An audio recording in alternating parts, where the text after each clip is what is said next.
मैं जयपुर बोल रहा हूं। मेरा इतिहास आज से सदियों पुराना है। जब 17वीं शताब्दी में मुगल अपनी ताकत खोने लगे, तब राजपुताने की आमेर रियासत एक बड़ी शक्ति के रूप में उभर रही थी, जिसका फैलाव मीलों दूर तक था। और आमेर रियासत की राज व्यवस्था का संचालन सुचारू रूप से चलाने के लिए आमेर रियासत की मुझे नई राजधानी बनाने की कल्पना महाराज सवाई जयसिंह द्वितीय ने की थी। मेरी स्थापना विद्याधर भट्टाचार्य नामक एक बंगाली ब्राह्मण ने की थी, जिन्होंने मुझे 9 चौकियों में बसाया था। इसमें मेरे 2 खंड राजमहल तथा वैद्यशाला के लिए रखे गए थे। सूरज पोल से चांद पोल तक की सड़क 2 मील लंबी और इसकी चौड़ाई 120 फीट रखी गई थी। महाराज सवाई जयसिंह द्वितीय, जो कि कछवाह वंश के शासक थे और एक पराक्रमी राजा के साथ साथ एक विद्वान और एक ज्योतिषज्ञ भी थे, इन्होंने ही राजस्थान में सर्वप्रथम सती प्रथा को रोकने का प्रयास किया और विधवा विवाह को बढ़ावा दिया। मित्रों, ये वही कछवाहा वंश जो भगवान राम के ज्येष्ठ पुत्र कुश की संतान होने के कारण ही कुशवाह कहलाए, या आगे चलकर कछवाहा बन गए। मुझ में 3 सुंदर चौपड़ों का निर्माण किया गया। महाराज सवाई जयसिंह द्वितीय को मेरी बड़ी चिंता थी, जिसके लिए इन्होंने मेरी चारों तरफ मजबूत परकोटे का निर्माण किया, जिसकी दीवार 24 फुट ऊंची तथा 9 फीट चौड़ी है। मेरे परकोटे पर 7 द्वारों का निर्माण किया गया। नियोजित तरीके से बसाए मुझ में महाराज के महल, ओहदेदारों की हवेली और बाग बगीचे ही नहीं, बल्कि आम नागरिकों के आवास और राजमार्ग भी बनाए गए थे। इसके अलावा मुझ में गलियों का और सड़कों का निर्माण वास्तु के अनुसार और ज्यामितीय तरीके से किया गया था। मेरे प्रेमी कहते हैं कि मेरे सौंदर्य को देखने के लिए एक खास नजर चाहिए। बाजारों से गुजरते हुए मेरी इस बनावट की कल्पना को आत्मसात कर इसे निहारें तो पल भर में इसका सौंदर्य आंखों में प्रकट होने लगता है। लंबी चौड़ी और ऊंची प्राचीर, तीनों ओर फैली पर्वतमालाएं, सीधे सपाट राजमार्ग, गलियां, चौराहे, चौपड़, भव्य राजप्रसाद, मंदिर और हवेली, बाग बगीचे, जलाशय और गुलाबी आभा से सजा हुआ हूं मैं, मानो मैं इंद्रपुरी का आभास देने लगता हूं। वर्ष 1876 में इंग्लैंड की महारानी एलिजाबेथ और प्रिंस ऑफ वेल्स युवराज अल्बर्ट मुझे देखने आने वाले थे। उस समय मेरे महाराज सवाई राम सिंह इनके स्वागत की तैयारियों में जुटे थे। इनके स्वागत के लिए मुझे दुल्हन की तरह सजाया गया था। महाराजा सवाई राम सिंह के मन में सूझा कि क्यों ना पूरे शहर को एक रंग में रंग दिया जाए। फिर उन्होंने उच्च अधिकारियों से इस पर मंत्रणा भी की और मुझको गुलाबी रंग दे दिया गया। उसके बाद से मैं गुलाबी हो गया और बाद में चलकर मुझे गुलाबी नगर कहा गया। 19वीं सदी में मेरा विस्तार शुरू हुआ। तब मेरी जनसंख्या 1,80,000 के आसपास थी। 2001 के आंकड़ों के अनुसार 23,37,319 और 2012 के बाद 30 लाख से ज्यादा हो चुकी है। मेरे मुख्य उद्योगों में धातु, संगमरमर, वस्त्र छपाई, हस्तकला, रत्नमय आभूषण का आयात निर्यात तथा पर्यटन उद्योग शामिल हैं। इसलिए मुझे भारत का पेरिस भी कहा जाता है। मैं 11,117 वर्ग किलोमीटर तक फैला हुआ हूं। मुझ में बसने वाले लोगों में से 75% लोग साक्षर हैं तथा ये अपनी आजीविका चलाने के लिए नौकरी पेशे एवं उद्योग धंधों में काम करते हैं। मेरे यहाँ का ब्लू पॉटरी व्यवसाय विश्व स्तर पर प्रसिद्ध है। आंखों को लुभाने वाले इस पॉटरी को बनाने के लिए बेसाल्ट एवं कोबाल्ट से बनी हुई डाई का इस्तेमाल किया जाता है, जिसमें क्वार्ट्ज के स्टोन पाउडर को मुल्तानी मिट्टी और दूसरी चीजों के साथ मिलाकर इसे मार्केट में चल रही मांग के अनुसार बनाया जाता है। इस डिजाइन को बनाने के लिए मुख्य तौर पर रंगों का इस्तेमाल करके मटकों, छोटे जारों, मिट्टी की बनी हुई प्लेटों इत्यादि पर नक्काशियां की जाती हैं। मेरे अंदर मुख्य रूप से गेहूं, मक्का, ज्वार, बाजरा, सरसों एवं चना की खेती की जाती है। अगर आप मेरी सैर करना चाहते हैं तो दिल्ली से मेरी दूरी सड़क मार्ग से 280 किलोमीटर है। अगर आप वायु मार्ग या रेल मार्ग से आना चाहते हैं तो भी आप आसानी से मुझ तक पहुंच सकते हैं। मैं भारत के टूरिस्ट सर्किट गोल्ड ट्रायंगल का हिस्सा भी हूं। इस गोल्डन ट्रायंगल में दिल्ली, आगरा और मैं भी आता हूं। अगर आप कभी भारत का नक्शा देखेंगे तो आपको ये तीनों एक त्रिभुज के रूप में दिखाई देंगे।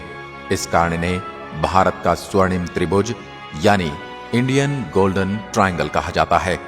मेरे अंदर बहुत से पर्यटन स्थल आकर्षण का केंद्र हैं, जिनमें मुख्य रूप से जंतर मंतर, हवा महल, सिटी पैलेस, गोविंद देव जी का मंदिर, श्री लक्ष्मी जगदीश महाराज मंदिर, BM बिड़ला तारामंडल, आमेर का किला, जयगढ़ दुर्ग और जल महल आदि। जयपुर के रौनक भरे बाजारों में दुकानें रंग बिरंगे सामानों से भरी हैं, जिनमें हथकरघा उत्पाद, बहुमूल्य पत्थर, हस्तकला से युक्त वनस्पति रंगों से बने वस्त्र, मीनाकारी आभूषण, पीतल का सजावटी सामान, राजस्थानी चित्रकला के नमूने, नागरा मोजरी जूतियां, ब्लू पॉटरी, हाथी दांत के हस्तशिल्प और सफेद संगमरमर की मूर्तियां आदि शामिल हैं। प्रसिद्ध बाजारों में जोहरी बाजार, बापू बाजार, नेहरू बाजार, चौड़ा रास्ता, त्रिपोलिया बाजार और MI रोड के साथ लगे बाजार हैं। अब मैं आपको एक एक करके मेरे कुछ दर्शनीय स्थलों की सैर करवाऊंगा। सबसे पहले बात करते हैं जंतर मंतर वैद्यशाला की। यह पत्थर से निर्मित वैद्यशाला है। यह जयसिंह की 5 वैद्यशालाओं में सबसे विशाल है। इसके जटिल यंत्र, इसका विन्यास व आकार वैज्ञानिक ढंग से तैयार किया गया है। यह विश्व प्रसिद्ध वैद्यशाला है, जिसे 2010 में यूनेस्को ने विश्व धरोहर की सूची में शामिल किया था। मध्ययुगीन भारत के खगोल विज्ञान की उपलब्धियों का जीवंत उदाहरण है। इनमें सबसे प्रभावशाली राम यंत्र है, जिसका उपयोग ऊंचाई नापने के लिए किया जाता है। अब बात करते हैं हवा महल की, जो मेरी सुंदरता में 4 चांद लगा देता है और इसका निर्माण सन 1799 में सवाई प्रताप सिंह ने करवाया। ये महल राजपूत स्थापत्य का मुख्य प्रमाण चिन्ह। पुरानी नगरी की मुख्य गलियों के साथ साथ यह 5 मंजिला इमारत गुलाबी रंग में अर्ध अष्टभुजाकार और परिकृष्ट छत्तेदार बलुआ पत्थर की खिड़कियों से सुसज्जित है। शाही स्त्रियां मेरा दैनिक जीवन व मेरी गलियों से गुजरने वाले जुलूस देख सकें, इसी उद्देश्य से इमारत की रचना की गई थी। हवा महल में कुल 953 खिड़कियां हैं। इन खिड़कियों से जब हवा एक खिड़की से दूसरी खिड़की में होकर गुजरती है तो ऐसा प्रतीत होता है जैसे पंखा चल रहा है। आपको हवा महल में खड़े होकर शुद्ध और ताजी हवा का पूर्ण एहसास होगा। आपको भी अगर इस एहसास को लेना है तो कभी मेरे अंदर हवा महल में हो आना। अब मैं आपको मुझ में बसे गोविंद देव जी के मंदिर के बारे में बताता हूँ। भगवान श्री कृष्ण को समर्पित यह मंदिर अपने बगीचे के बीच में स्थित है। मंदिर में स्थापित मूर्ति महाराज सवाई जयसिंह द्वितीय वृंदावन से लाए थे। अब मैं अपने आमेर महल के बारे में बताता हूँ। यह लगभग 2 शताब्दी पूर्व राजा मानसिंह, मिर्जा राजा जयसिंह और सवाई जयसिंह द्वारा निर्मित महलों, मंडपों, बगीचों और मंदिरों का एक आकर्षक भवन है। मावठा झील के शांत पानी से यह महल सीधा चमकता है और यहाँ सुगम रास्ते द्वारा पहुंचा जा सकता है। सिंहपौल और जलेब चौक तक अक्सर पर्यटक हाथी पर सवार होकर आते हैं। चौक के सिरे से सीढ़ियों की पंक्तियां उठती हैं। एक शिला माता के मंदिर की ओर जाती है और दूसरी महल के भवन की ओर। यह मंदिर स्थापित करने के लिए राजा मान सिंह द्वारा संरक्षक देवी की मूर्ति, जिसकी पूजा हजारों श्रद्धालु करते हैं, पूर्वी बंगाल जो बांग्लादेश है कि जैसोर से यहाँ लाई गई थी।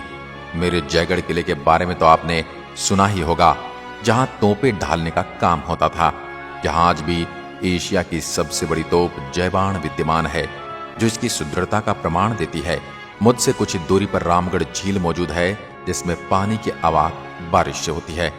मुझसे 80 किलोमीटर दूर भारत की दूसरी सबसे बड़ी खारे पानी की प्राकृतिक झील सांभर झील है और ये नमक का उत्पादन करने में अग्रणीय है। अब मैं आपको मुझ पर बीती कुछ दुखद घटनाओं का जिक्र करता हूं। 13 मई 2008 मुझ में श्रृंखलाबद्ध 7 बम विस्फोट किए गए। विस्फोट 12 मिनट की अवधि के भीतर घनी आबादी वाले स्थलों पर किए गए।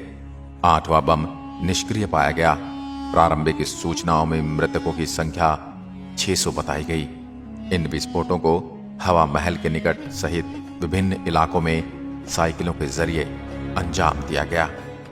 अब मेरी रंगत बदल रही है। हाल ही में मुझे विश्व के 10 सबसे सुंदर शहरों में शामिल किया गया।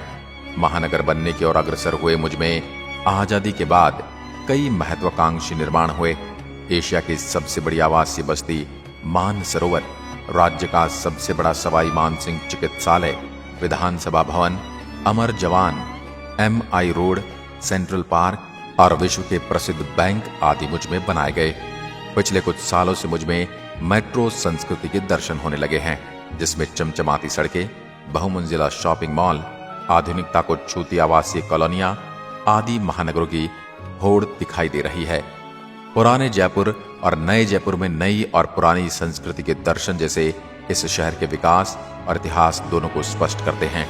मैं कितना भी बदल जाऊं, मेरे व्यंजनों का जायका वही है और ये आपको आज भी मेरे इतिहास के स्वाद से रूबरू करवाने वाले हैं। इनमें प्रसिद्ध दाल बाटी चूरमा, केर सांगरिया की सब्जी, मालपुआ इत्यादि शामिल है। मुझे और अच्छे से समझने के लिए आपको एक बार तो मुझसे मिलने आना ही होगा। एक वीडियो में मेरी कथा सुनना मेरे बारे में जानने के लिए काफी नहीं है। अब आप यहां कर मुझसे मिलोगे तो आपको बहुत सारी ऐसी बातें और चीजें देखने को मिलेंगी जिनके बारे में ना आपने सुना होगा और ना देखा होगा। क्या आप मुझसे मिलने आने वाले हैं? यदि हां तो अपना जवाब कमेंट में लिखकर जरूर बताएं।